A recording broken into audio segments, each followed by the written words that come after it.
Chapter 2. The Background to the Mettā Sutta. The historical background which led the Buddha to expound the Karaniya Mettā Sutta is explained in the commentary written by Acharya Buddharakkhita, who received it from an unbroken line of elders going back to the days of the Buddha himself. It is told that 500 monks received instructions from the Buddha in the particular techniques of meditation suitable to their individual temperaments. They then went to the foothills of the Himalayas to spend the 4 months of the rains retreat by living a life of withdrawal and intensive meditation.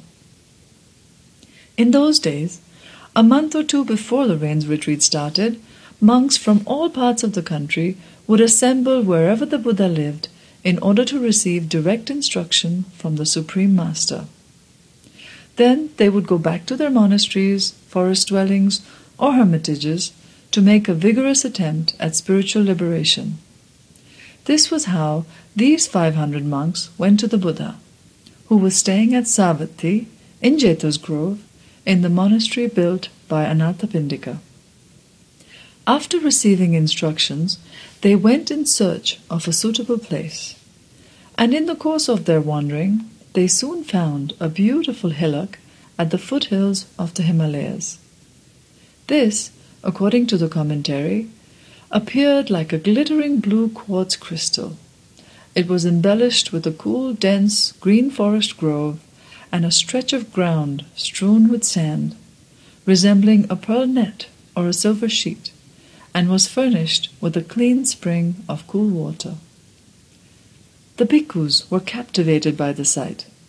There were a few villages nearby, and also a small market town, ideal as alms resort.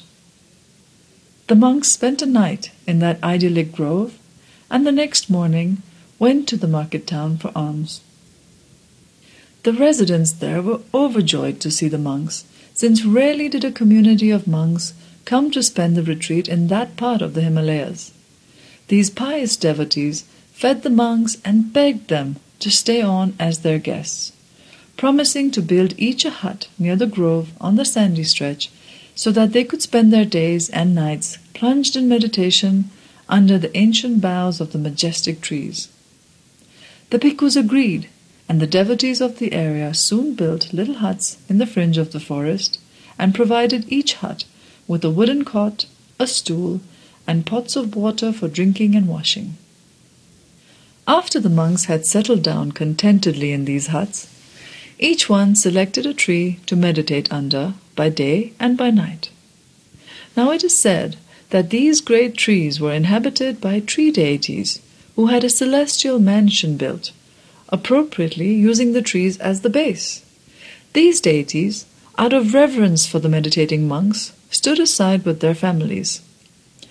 Virtue was revered by all, particularly so by deities, and when the monks sat under the trees, the deities, who were householders, did not like to remain above them.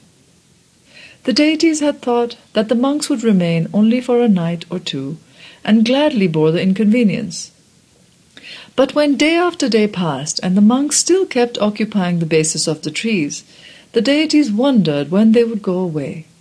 They were like dispossessed villagers whose houses had been commandeered by the officials of visiting royalty, and they kept watching anxiously from a distance, wondering when they would get their houses back.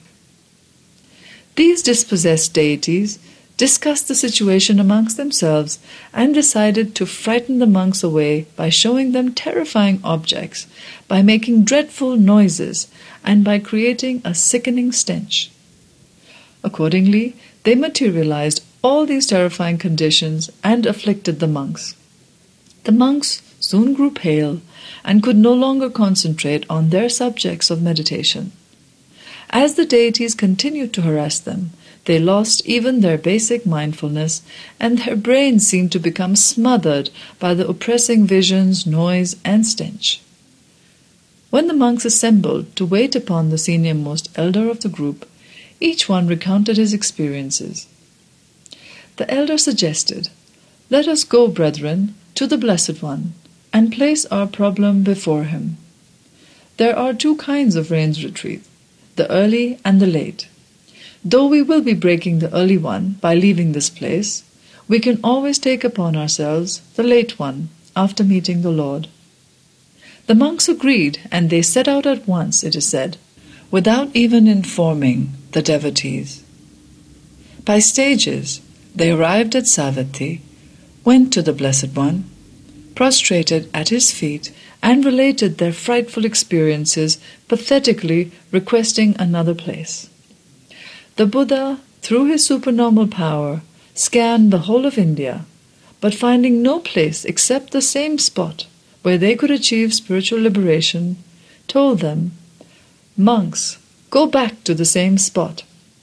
It is only by striving there that you will effect the destruction of inner taints. Fear not. If you want to be free from the harassment caused by the deities, learn this sutta. It will be a theme for meditation as well as formula for protection." Paritta. Then the Master recited the Karaniya Metta Sutta, the hymn of universal love, which the monks learned by rote in the presence of the Lord.